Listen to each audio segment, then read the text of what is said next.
Right, I'm going to start with taking the keel band off this, well it's not the keel but the side one here, and see if we can make up a short one for that, and then I'll get onto the keel band later. Now the only issue is, you see, I'm going to start with this because I've got to get the boat licensed, so it needs to be inspected again. They want to check that I'm able to fish with the fishing rod safely. And that's what you got to do with these licensing things. This is where all this red tape and paperwork is a right pain in the ass. The issue is that the boat surveyor or whatever, one's in Portsmouth apparently and one's in Jersey. And I don't know if everybody's noticed, but there's a virus going on and everything's locked down. But they can't proceed until they've had the boat survey. So yeah, red tape and paperwork. You can see why a lot of people don't bother with the licence. Can't blame them either. I'm just wondering if it will pull off. There's literally like two screws I think holding it.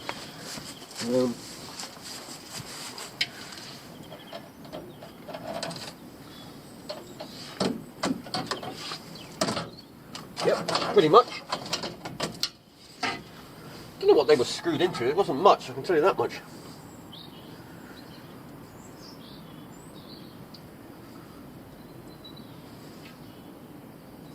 Right, so I need the other piece. I just need to know the length. I'm going to try and see if I can bend the plastic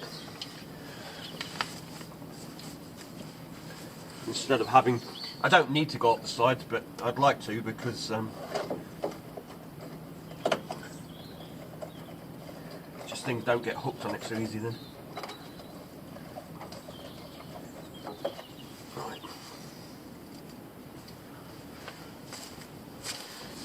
As you can see, this one was a bit thin and a bit knackered. It's probably been on there since the day it was built.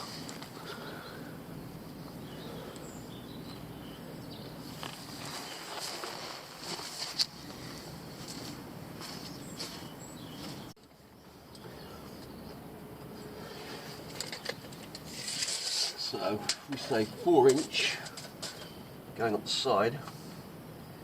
That would be 54 total. Let me just check. So that'd be 50 to there plus 4. Yeah, so 54.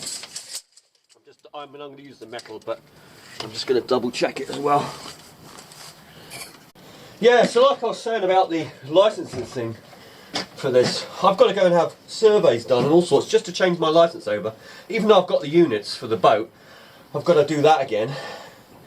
And they want you to get somebody in from England, wherever, so what do they expect you to pay for the person, the flights and all the rest of it? I mean, for crying out loud, this is a 16-foot boat. You know, this is where the whole system is so broken and pretty much kind of corrupt in a way, because they're just justifying people's jobs in offices with these red tape restrictions. On top of that, we'll wait for the plane to go past first.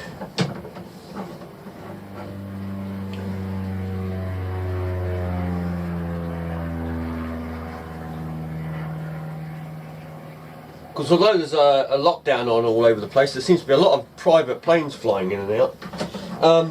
Yeah, so they don't encourage small boats. You know, small boats that try to fish more sustainably, or like rod and line fishing and that, they're not helping them. They're almost like pushing you into going out and buying a trawler or a dredger or something like that, because it would work out it would be more expensive obviously, but scale to scale kind of thing, it's going to be a lot cheaper to do it that way. Get yourself a big ass boat and catch a lot more fish, make a lot more money, than it is to be more sustainable. But they should be actively encouraging sustainable boats. If they want to change the future and make fishing sustainable like that, you've got to start encouraging the small kind of sustainable fishing. But because they don't, nothing changes. Because you're going to tell me that you need a license, you need a survey to see that I can fish with a rod and line and a crab pot or crab pots You need a full-on survey for that. Make sure that my boat is capable of using a rod in, when you can take any boat anywhere without a license and fish with it, and yet I need to get that for the license. That's mental. I can understand it with a big trawler or anything you're pulling lines where you can drag it along the seabed where you can get snagged to the seabed, that kind of thing. Or when you're employing crew, because obviously you've got to think the crew's got to be safe. But with a little tiny boat that just fishes with rods like any other boat out there, any private boat, and yet they still want a thing to say that your boat is capable of fishing with a rod and a pot. Nah, it's all about this in the end. Justifying jobs, red tape in offices, and making money out of people. And that's one thing in life that gets my back up. A corrupt people, or people screwing other people over. I hate that. Especially people who screw over hard-working people. Then make out that they know everything about it when they sit on their asses at a desk just trying to screw money out of everybody.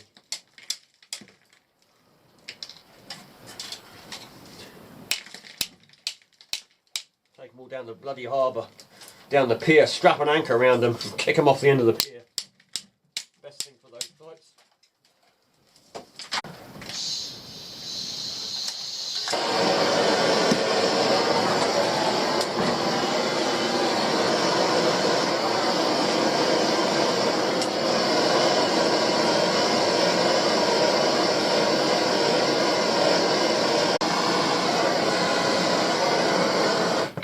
There you go, you can bend it. I don't know what the angle is, it's about there. As long as I get enough to, when I screw it, it'll pull it up.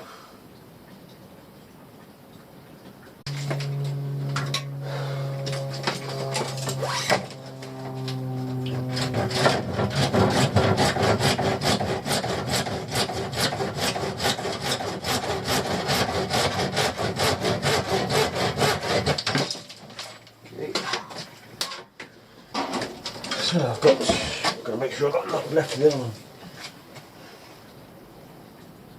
That's good. Right. I'll just go and mark it. Be back in a sec.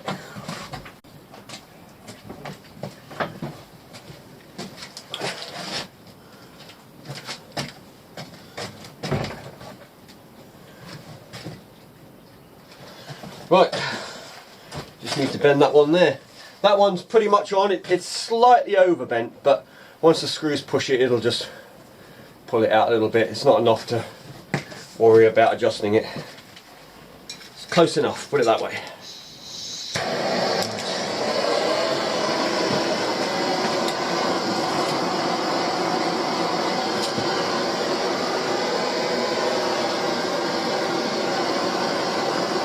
Try and do it without actually burning the plastic if I can help it.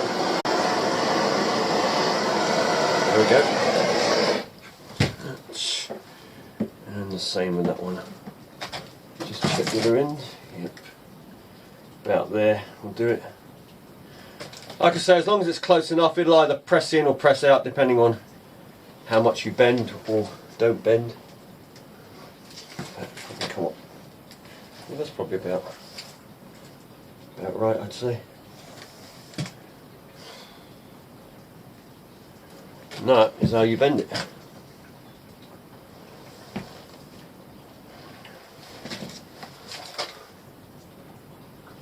Bit of cold steel.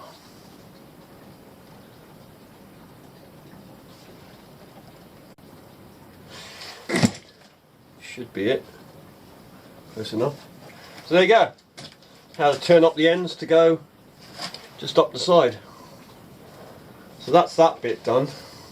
I say done. What now I've got to do is drill some holes along here, and then I need something like taper. Now you can use a drill, but you got to be careful because obviously it's only like a plastic material. And use a taper to make sure you taper your, or countersink should I say, use a countersink to sink your screws in so that they're flush and they don't stick out. Otherwise you're going to be, if a fishing line goes under there, it can catch it, it can cut it, you can get snagged on it, that sort of thing. Plus you know, it's better to have them sunk in, and they won't rub on the bottom so much as well, the screw heads. They'll be sunk a little bit. So what we'll do is, we'll have a screw here, probably just one there, then we'll place them probably about that far, because I know you've got to, obviously with this, if you do them too far you can get little sags and you'll get little gaps and you'll start getting sand and stuff getting stuck in around the back and that. So probably about, what, that 6-8 inches, something like that. What was the old ones? The old ones again, these were on steel. Steel, obviously depending on the thickness of the steel, but can end up being tighter. These are a bit further apart, as you see, but with the plastic I'd go a little bit closer. Let me have a look. These were like even 10 inches, these things. Yeah, these were 10 inches apart, these ones, on the steel. The plastic, I would say,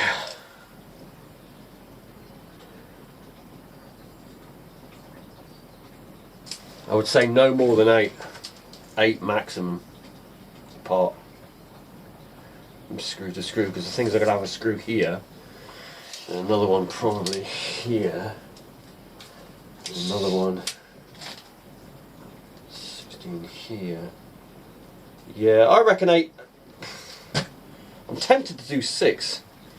Let me see, 6 or 7 maybe might be a compromise, right in the middle. 7 inch. 7, 14, 21, see where we go with it. 28, 35, 42.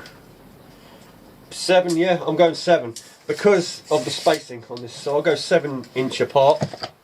That'll sort of pretty much space them perfectly from there to there.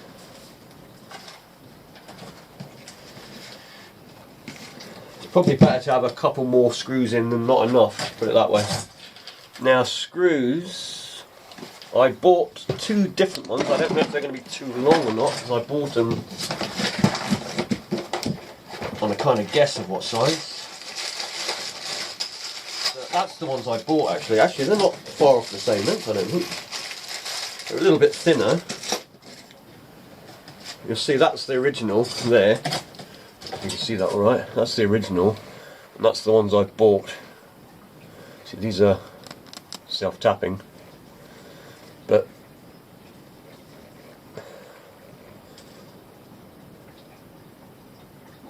yeah, they're a little bit longer. Hopefully they'll be fine. But having said that, you can't see now, but yeah, they work out about the same length. Probably a millimetre or so. Oh, hold on. Yeah, maybe a couple of mil longer when you take into account the metal they were holding on.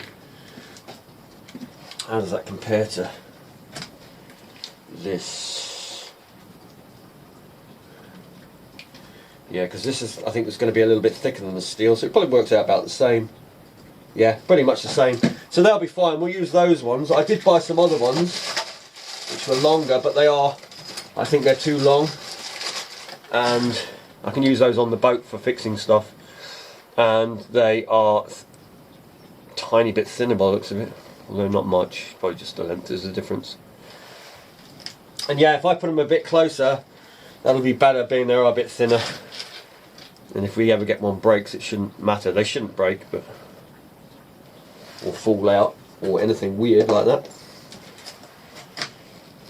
Plus it means I can sink them nicely. If you put ones that the heads are too big, you're not holding much here when you're countersinking them. Right. Okay, so now I need to drill some holes in that.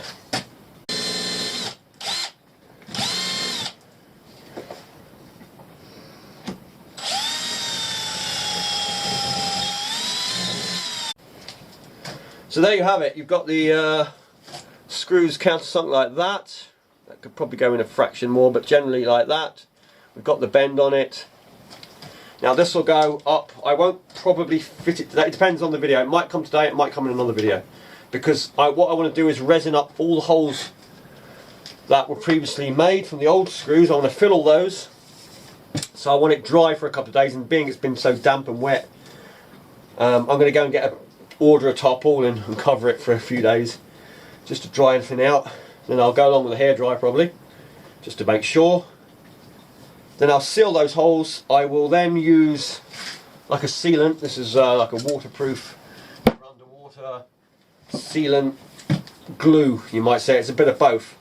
But what it does is it when this goes on, it'll glue it to it, but at the same time it'll fill up any areas that aren't even or flat, or you might get like a gap, because you don't want really any gaps if you can help it from your keel band, because one, it will just collect dirt, but the main thing is if you get anything that tries to grow on it, if there's like a gap or a hole, roots of things like kelp and that will start trying to grow into it, and that you don't want that. So if you fill it up with that, that's over paintable anyway, then you put your anti-foul on, it'll stop things growing out the sides of your keel band. And it makes a nicer job, full stop. It's like when you put a skirting board on or something like that, you know, if you run like a sealant along the edges of where you join your wood to, you get a lovely finish when you finish the painting and that. So it's all about looking nice as well.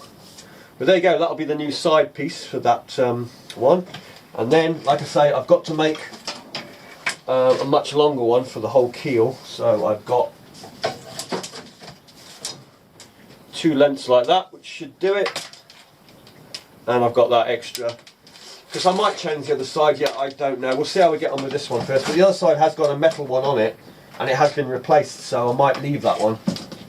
It won't make any difference to the actual boat, its profile or anything like that.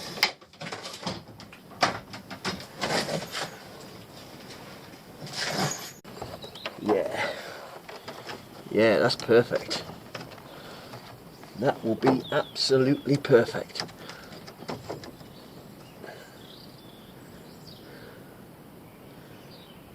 Yep.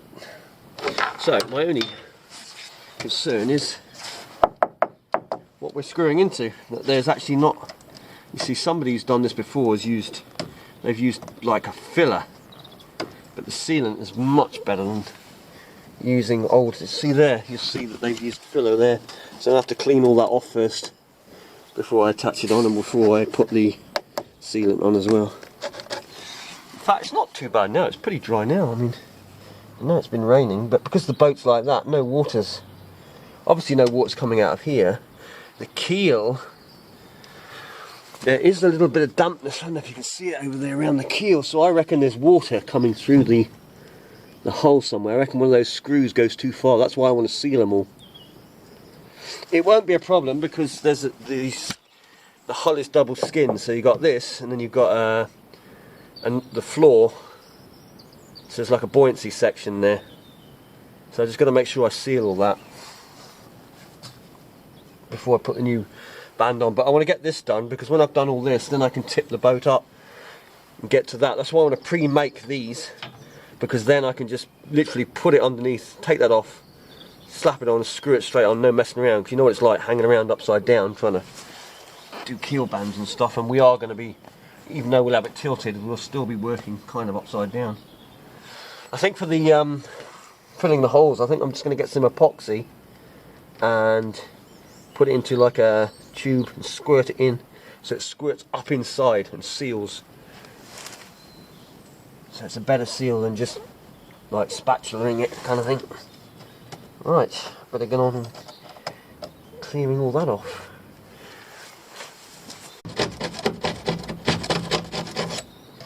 There we go.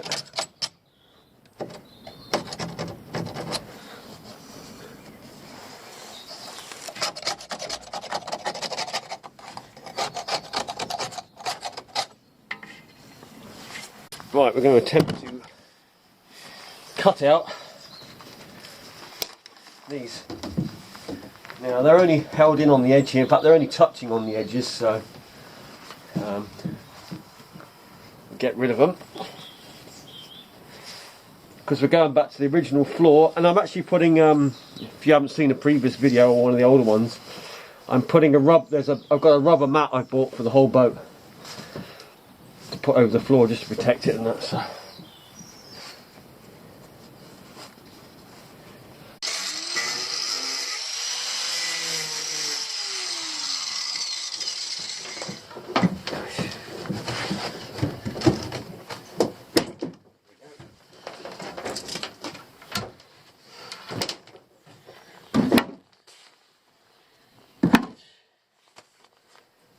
I'll do, I'll leave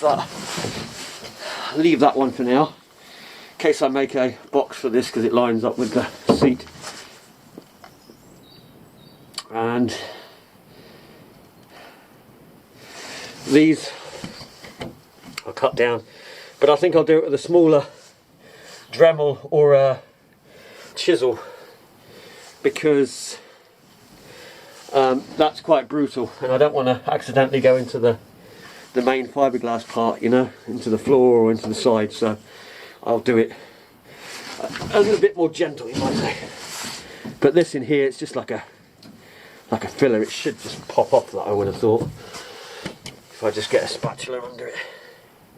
And then I'll just clean this up with a bit of fiberglass or a bit of gel coat, whatever works, just to bring the shape back, get rid of those trip hazards, you might say. But I tell you what, when you're standing in the boat now, you definitely feel a lot lower down in there, which makes you feel a lot safer, because when you think you're on top of that, plus the plank of the sheet of ply puts you so high up. I mean, at the moment we're sort of standing here and we're gunnels probably about here on my leg. Before it was like here, so I feel a lot safer being lower down in the boat. Well, it is a lot safer, plain and simple. So yeah, so once we've got this out, then we can put the mat in. I won't put the mat in yet though, because obviously leaves and dirt and that. We'll wait till nearer the time before we fit the mat into the boat.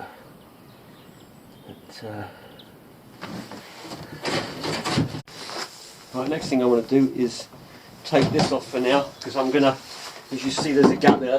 Actually, it does stay there. There's a gap, so I'm going to change this here. I might use a bit of that hardwood we took off, or I'll drop it lower so it sits, because you see there's a gap all the way around, so it sits down on it. But we'll take this off now, because I've got to change the door and stuff anyway on it, so I can fit tanks or whatever I need to fit into it.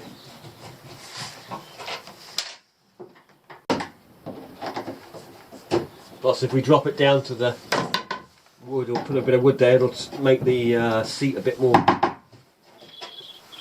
solid. Like that, maybe. See, it does fit better, but it's got to be. It was screwed up too high, so it was off the ground. I don't know why they did that, but that actually, I put that in, didn't I? I don't know. I think I might put that bit there. I think the white bit is the bit they left. Anyway, it's got to be changed. So. There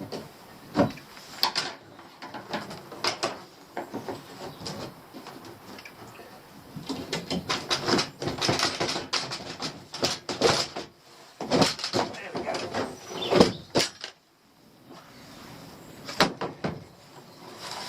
As you can see, there's a lot of space back there.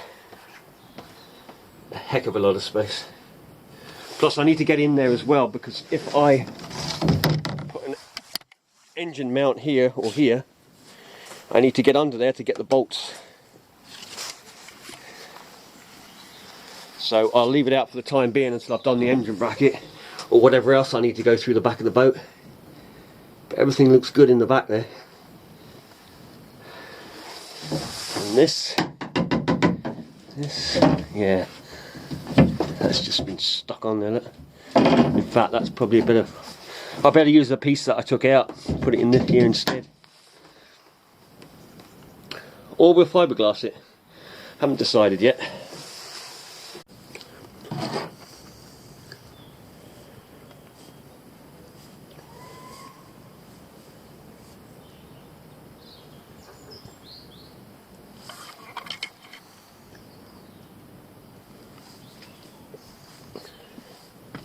Anyway, there goes the weather. At least we got something done.